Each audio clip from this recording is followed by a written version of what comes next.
आज सम्मानीय बालेन्द्र शाहज्यूले रवि दाइले लेख्नुभएको एउटा स्टाटसले सम्पूर्ण नेपाली जनताहरूको मन छोएको छ। यो स्टाटसमा यस्तो भन्नुभएको छ, आदरणीय सभापति ज्यू रवि दाइ, आज यो पत्र लेखिरहँदा मेरो हातमा मात्र होइन, मेरो भावना पनि काँपिरहेको छ। सिंहदरबारको यो कुर्सीमा बसिरहँदा मलाई पदको गरिमा भन्दा तपाईको त्यागको भारी महसुस भइरहेको छ। तपाईलाई सम्झिँदा ती काला दिनहरू आँखा अगाडि आइरहेछन्, जब भ्रष्टहरूले तपाईलाई एउटा अपराधी जस्तै मध्यरातमा बेडरुमबाटै उठाएर लगे, षड्यन्त्रका जालोहरू बुनेर तपाईलाई जेल हाल्ने, जिल्ला जिल्लामा पुर्याएर मुद्दा लगाउने र तपाईका सपनाका सबै ढोकाहरू बन्द गरिदिने ती पत्रहरू, ओली र लेखकहरू आज आफै समयको कालकठोरीमा पिल्सिएका छन्।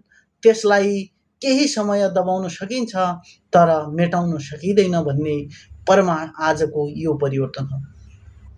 तपाईले राष्ट्रपतिलाई देशकै ठुलो शक्ति बनाउनुमा जुन तपस्या गर्नुभयो, त्यो समयमा सामान्य मान्छेको बसको कुरा थिएन।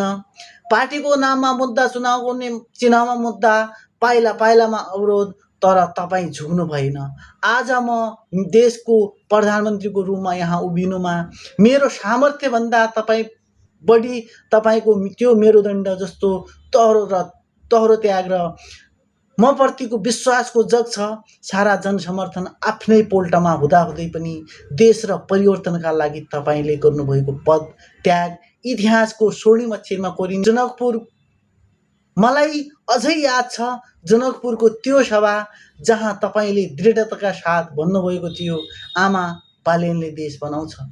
दाइ, तपाईको त्यो एक वाक्यले मेरो काँधमा यति ठुलो जिम्मेवारी थपिएको थियो कि त्यसै दिनदेखि मैले आफ्नो व्यक्तिगत सुख र निद्रा बिर्सिए।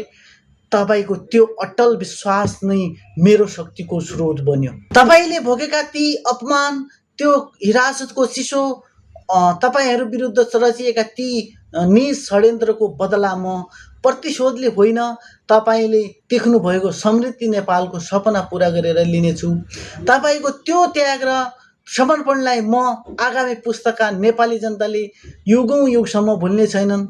तपाईँ मेरो लागि मात्र होइन, यो देशकै एउटा भरोसा हुनुहुन्छ।